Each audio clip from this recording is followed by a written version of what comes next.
Hai guys, balik lagi sama gue Kelly Purwanto. Nah, ini sebelah gue ada Kemal Palevi. Yoi. Yoi. Gila diajak ternyata Kelly Purwanto nge-YouTube. Semal. Iya, bisa. Tapi kan konten gue sebenarnya main to basket. Lu kan gue ajakin tapi belum sempet. Oh, lu ada juga kayak gitu? Ada Kel? juga. Oh. Kapan nih kita main to jadi nih? Kalau lu masih prime nih posisinya nih, jago banget tuh. Padahal mau main-main aja ya. Main aja loh. Iya, kapan lah lu Kita kan cari keringat olahraga. boleh lu ajak aja kapan Ya bebas. udah, boleh. Nanti gue bakal main to main yang pakai Kemal gue aja. Mantap. Nah, tapi belum main to main, gue sekarang mau tanya-tanya Kemal tentang ya karena kan dia setahu gue dia hobi banget juga sama basket. Ya. Koleksi sneaker juga ya lu ya? Ya. Tuh, pokoknya sepatu-sepatu banyak. Nah, sekarang gue mau tanya-tanya kenapa Kemal Palevi suka banget sama basket, awalnya gimana gitu. Nah, Ya, gue sering bilang sih ini di Udah kalau banyak di ya? interview banyak orang. Iya, tapi intinya adalah gue main basket itu karena gue tuh dulu kalau zaman SD tuh main bola tuh yang bisa cuma preman sekolah doang, Kel. Jadi yang anak-anak bandel ini pasti megang eskul bola. Nah, gue tuh termasuk anak pintar gitu. gue IPA gitu, gue dari kecil IPA gue. Jadi gue tuh termasuk anak pintar, jadi hitungannya cupu gitu. Misalkan kelas deh, ngomongin kelas ya. Misalkan kelas 4 deh, 4 SD. 41, 42 itu adalah kelas unggulan. Nah, sisanya 43, 44, 45 tuh kelas preman-preman. Nah, gue tuh selalu di 41 atau 42 ini. Nah, yang megang eskul bola itu selalu yang 43, 44, 45. Kelasnya selalu kayak gitu. Jadi makanya kalau gue tuh nggak bisa kalau nggak masuk di kelas ini, nggak mungkin gue bisa main bola intinya gitu dulu. Pilihannya cuma basket, baseball, sama volley. Tapi kan nggak mungkin main volley sama baseball juga gitu. Basket pilihannya karena dulu gue cebol. Dia kan dulu main basket gitu, kalau kata orang tua, udah kamu main basket aja biar badannya tinggi kan selalu gitu. Makanya main pilihannya main basket. Lo jadi awal mulai itu kelas SD. Iya, kelas 5 SD ya. 5 SD tuh ya. 5 SD.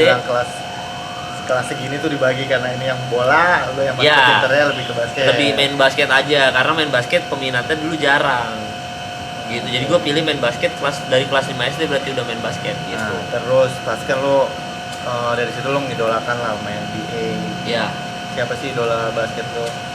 Idola basket gua ada 2 orang. Pertama tuh Allen Iverson. Sama Karena gua nih. Jelas Yes, siapa nggak ngefans sama Allen Iverson. Bener. Gila, Allen Iverson tuh soalnya orang yang ngebawa culture baru buat dunia basket gitu. Yang akhirnya semua orang pada konro, pada tatoan, terus pada selengean, tapi MVP gitu. Maksud gua ini anak, dan dia tuh mewakili represent gua yang badannya kecil gitu loh. Tapi jadi MVP NBA. Makanya gue dari situ role model gue Allen Iverson karena dia itu pendek badannya terus tatoan gitu ya, keren aja, swag aja gitu. Makanya kita semua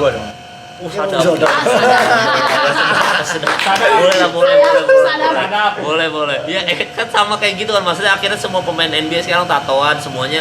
Stylenya jadi gombrong-gombrong tuh kan semua gara-gara Allen Iverson. Dulu kita juga gombrong-gombrong gara-gara Allen Iverson dan yang Lex. Allen Iverson lah, yang Lex pasti terinspirasi Allen Iverson. Nah, Allen Iverson ini kenapa dia itu juga inspirasi gue juga karena kan selain karena badannya pendek, jadi kan lebih banyak berhubungan sama ball handling. Karena yang pendek-pendek kan selalu jadi playmaker atau point guard kan. Posisinya Allen Iverson juga nggak jauh dari playmaker, point guard atau shooting guard gitu. Jadi kita selalu mengasah dribble. Nah, Allen Iverson ini termasuk kompilasi 10 terbaik ankle breaker tuh selalu Allen Iverson gitu. Jadi memang yang ankle breakernya itu selalu kita pelajarin. Dan ya udah, jadi setiap ada pemain basket dimanapun itu, di kota manapun itu, kalau bisa ankle breakernya si Allen Iverson tuh udah pasti ini orang jago banget. Jadi yang patokannya Allen Iverson, satu Allen Iverson, terus yang kedua Kobe Bryant.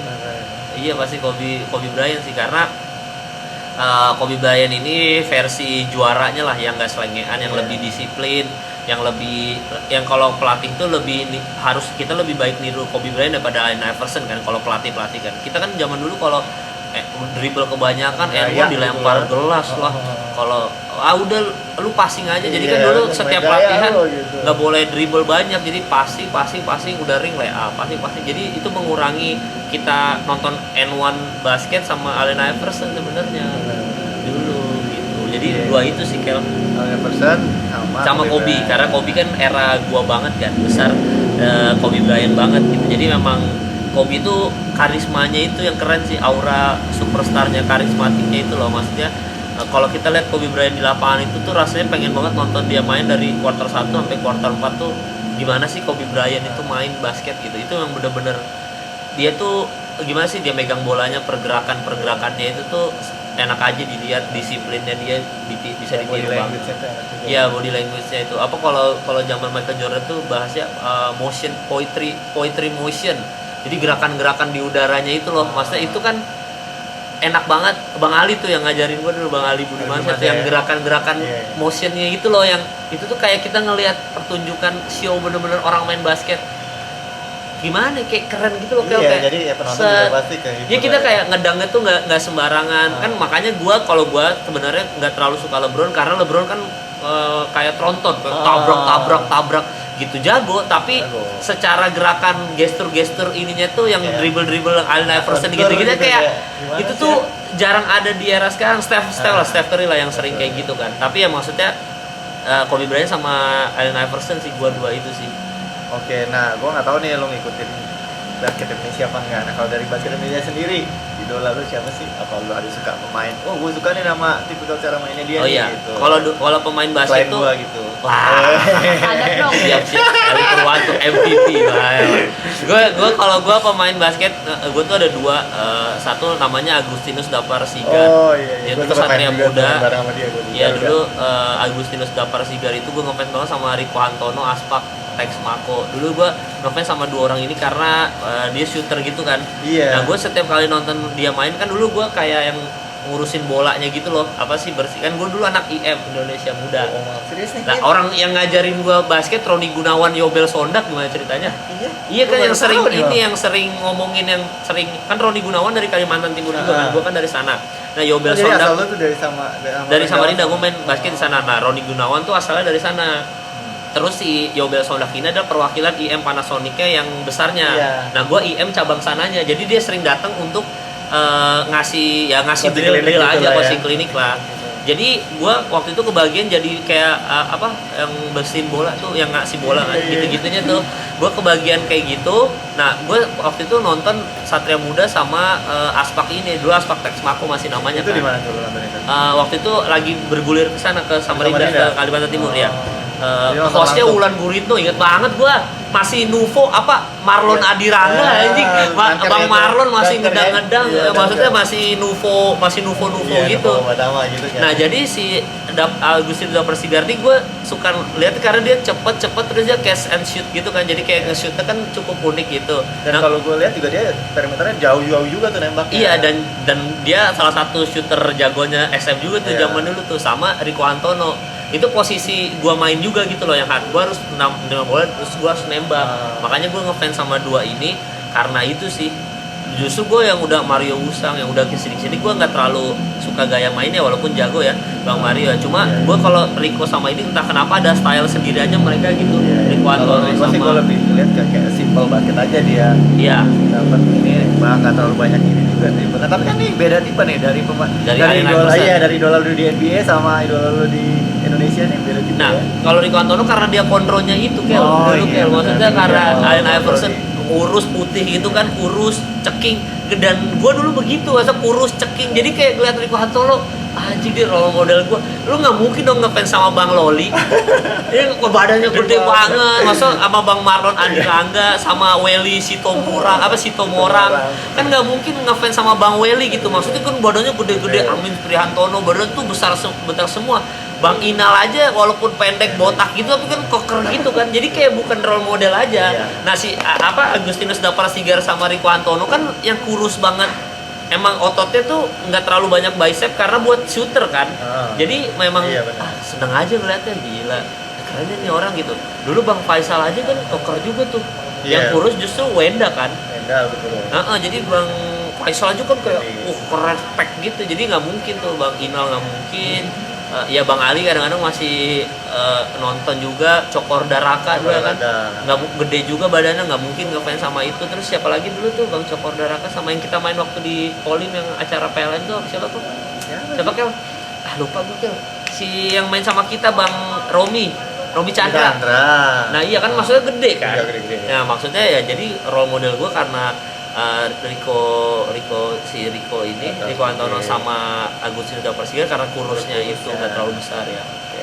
Itu sih gua pemain itu. Cuma itu ya tadi. Iya yang kurusnya karena kalau lu kan Ya, masih karena lu berotot bisa, juga kalau lu hitungannya. Lu waktu itu belum main kan? Waktu yang Rico Antono tuh masih rookie kan? Kesini. Iya, masih rookie. Iya, ya gua zamannya mereka tuh. Masih Aspak Tex Mako namanya kan. Iya benar. Satria Muda. Nah, kalau Denny Sumargo gimana? Sekarang gede juga badannya dia. Bang Denny itu dulu cuma diingat adalah dia badannya nggak terlalu tinggi, cuma bisa ngedang. Iya. Dulu cuma diingatnya itu doang masalah tentang dia ngedang. Jadi kalau dulu kan ngedang bisa kita tuh bisa ngedang atau nombok tuh prestis banget gitu, maksudnya anjing nih orang bisa ngedang jago nih gitu. Jadi lihat Bang Marlon itu sama Bang Denny itu karena dia ngedangnya itu loh. Iya. Cuma kalau kan ngedangnya kan kita nggak nyampe, nggak mungkin dong. Tapi nembak 3 masih mungkin, makanya gue masih ngefansnya sama Rico Antono sama itu Dapersiga. Karena masalah nge-shoot dan itu hal yang kita bisa tiru gerakannya. Jadi setiap dia main kita bisa lihat kemana sih dia pergerakannya Bang Rico, ke sini, oh di pick sini gitu. Jadi bisa niru. Dan kan kalau Bang Denny sama Bang Maron nggak mungkin niru, itu tuh dong, kan nggak mungkin gitu. Jadi nggak mungkin diidolakan, itu doang perbedaannya di situ. Nah, terus kan kalau dari tadi nih ngobrol lu kan kayak suka banget tuh sama basket, malu emang dari pertama lu nggak ada kepikiran mau jadi pemain basket kah atau gimana? Ya itu gue dari awal ya udah maksudnya pengen main basket aja. Awalnya karena nggak bisa main bola, terus akhirnya cinta sama basket. Udah yang di Kalimantan Timur nih gue ikutan semuanya kayak Popda, Popnas yang gitu-gitu. Ya maksudnya yang seleksi TC-nya PON kayak gitu-gitu gue ikutan tuh. Maksudnya masih ngebelain kayak gitunya lah. Popnas, Popda, apalagi sih Kejurda gitu sampai ke basket profesional mana? Karena udah nggak mungkin masuk IBL-nya aja Kel. Ya soalnya kan lu orang daerah tuh pasti banyak pesaingnya orang Jakarta ini dulu. Jadi dan kita setiap Popnas, Kejurda kan selalu kalah sama DKI Jawa Barat, DKI Jawa Timur, selalu itu kan mentoknya selalu di situ kan. Selalu DKI lagi yang masuk, selalu nanti Jawa Barat atau Jawa Timur lagi yang masuk gitu. Jadi udah dari situ aja orang IBL-nya udah ngelihat bahwa ngapain kita jauh-jauh ngambil dari kota ya dari daerah lain kalau memang sudah dari DKI sama ini udah nutup buat kita udah main di Liga IBL. Jadi menurut gua secara postur juga kita suka kalah dulu sama mereka, sama pemain DKI gini. Jadi ya udah kalah di situ sih. Jadi tapi kan nggak menutup kemungkinan juga kan sebenarnya kalau kita lihat apalagi sekarang nih banyak juga kan dari pemain dari daerah ya. Badannya yang kecil-kecil kok kalau gue lihat sih banyak ya kayak kalau gue bilangnya di badan di bawah lu juga masih banyak ya. Nah sekarang kan pro. udah mulai banyak. Ya, mungkin kalau dulu lebih postur banget kalau dulu tuh kan selalu kayak lu pendek cadangan gitu masih digituin kita kan justru makanya kita ngefans banget sama Allen Iverson karena itu. Jadi bisa ngomong ke pelatih, Pak mohon maaf Pak, Allen Iverson pendek aja 183 lah, tapi MVP Pak gitu. Kan dulu kan orang tinggi terus dibelain.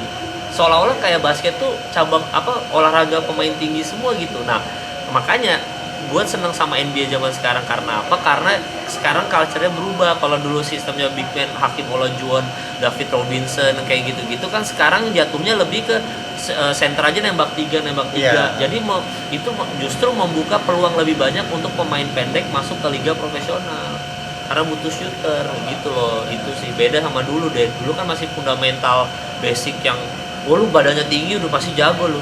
Iya. Gitu kan. Orang dulu inget banget gue ada satu teman gue jangkung banget kurus gitu jangkung tapi dia jangkung lebih dibelain dia padahal dia nggak bisa main tuh katanya udah dia aja gitu main kayak mau cadangan aja dulu begitu Kel ya berarti masih postur banget skillnya masih ini tuh karena cuma lihat tinggi badan doang iyalah pasti lah jadi emang tinggi badan tuh penting banget lah kalau zaman dulu itu sih pertimbangannya sih. Nah, terus kan lo ya udahlah dari situ lo nggak ngurusin basket lah istilahnya ya kuliah aja benar nggak benar juga sih masuk IKJ aduh IKJ di Jakarta dong? Jakarta kan gue kuliah di sini. Gue kuliah di kuliah aja baru mulai di sini. Iya, sebenarnya udah ada bukan orang tua keluarga di Jakarta sudah kuliah sering. Tapi dari SMP SMA itu tadi di Samarinda. Masih di Samarinda karena memang orang tua gue tuh maksudnya akhirnya pindah kerja ke sana. Sebenarnya mereka tuh dari Surabaya, dari Malang, Surabaya. Cuma akhirnya karena dapat kerjaan di sana mau nggak mau aja jadi gue besar di sana. Nah, awal mula lu sana tahun berapa, Mas? 2012 itu IKJ kuliah dong berarti. Kuliah ya semester 5 6 semester 6 gue kuliah tuh baru ikutan stand up tuh dari IKJ tuh maksudnya saat masih satu root kan sama IKJ terus udah langsung stand up gitu. Terus kenapa kok tiba-tiba kok dari senang hobi basket segala macam kok tiba-tiba lari ke stand up?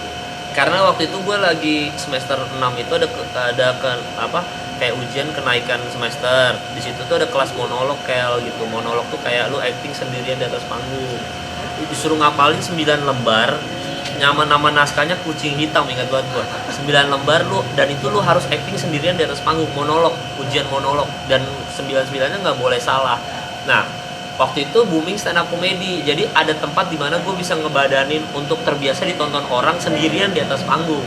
Jadi gue tes lah ikut stand up comedy, ternyata lucu gitu maksudnya. Jadi karena ternyata lucu kayak wah enak juga nih stand up comedy, akhirnya keterusan gitu doang, nggak sengaja lucu. Kita awal kan 2012 sampai sekarang masih ya? sampai sekarang masih dan enak, maksudnya kalau stand up comedy jadi lu ada tempat buat curhat tapi ditonton orang gitu loh, enak aja gitu. Oh, sampai sekarang masih. Jadi gue pikir kan lu sekarang tuh udah banyak banget kan dari YouTube dia, terus main film juga pernah ya kan? Ya, nah main film justru karena jadi stand up comedy kan, karena pasti role-nya juga disuruh yang lucu-lucu kan. Jadi ya sebenarnya itu akarnya aja sih, kayak udah dari sini terus ke actingnya pun disuruh lucu-lucu, jadi nggak jauh lah, bukan yang acting Pak Kemal pemakai narkoba, nggak kayak gitu kan, actingnya pasti tetap lucu juga, jadi masih satu roots lah, satu benang merah. Gitu. Nah terus ke depannya nih lo bakal apa lagi nih yang bakal lo kerjain? Bakal kayak stand up udah, film udah, YouTube. Kedepannya entrepreneur. Wah, gue udah siap lah, gue jadi bisnismen aja lah, jadi entrepreneur aja. Apa aja. sih? Banyak, ada bikin sepatu kemarin. Bikin sepatu. Gue pernah lihat tuh, pernah dengar juga. Bener, bikin sepatu gua kayak footwear itu, tapi masih kan ini karena covid kan, dan sempat yang UU Cipta Kerja ini, Omnibus Law ini, jadi kayak banyak produksian yang ketunda nih, apalagi covid kan paling parah. Terus habis itu ya sepatu, gue juga yang bikin media yang kita lagi tag ini kan, yang Muse Media ini, itu aja sih. Jadi kayak lebih ke kayak ya udah, maksudnya gue bikin perusahaan aja gitu loh. Tapi bikin tadi sepatu itu belum rilis ya? Sepatu itu sudah yang versi pertamanya. Ini kan mau bikin yang warna colorway yang lain lagi Kel gitu. Okay. Jadi gue udah mulai ke situ aja. Itu lebih ke sepatu jalan. Ya sepatu sneakers biasa aja lah, yang kayak Converse gini loh. Maksudnya yang udah buat sehari-hari aja gitu. Jadi emang pikiran tempat basket. Belum kepikiran gue. Karena pasarnya juga kalau pemain IBL juga pasti makanya Nike, Adidas gitu kan. Jadi gue lebih yang bikin sepatu lokal aja yang memang buat jalan aja, buat jalan. Sepatu bisa dipakai semua kalangan juga kan. Iya bener. Terus gue mau jadi sutradara aja deh. Maksudnya kan kuliah gue penyutradaraan dan teater itu. Jadi maksud gue ya udah, justru gue sekarang mau yang di belakang layarnya aja. Udah nggak usah yang terlalu, ya stand up-nya tetap jalan. Maksudnya kalau gue lagi ada keresahan apa yang lucu-lucu, bikin lagi stand up gitu. Tapi kalau yang kayak syutingnya yang kayak gitu-gitu udah mulai gue kurangin tuh Kel. Syutingnya gue mending di belakang layar aja, karena umurnya jauh lebih panjang di belakang layar daripada di depan ya. Banyak dari kita tuh salahnya adalah banyak dari kita tuh pengen jadi artisnya, padahal sebenarnya lebih enak orang di belakangnya, karena kerjanya repeat order terus. Sekarang kita lihat Reza Radian deh, orang lama-lama bosan kan, kayak Reza lagi.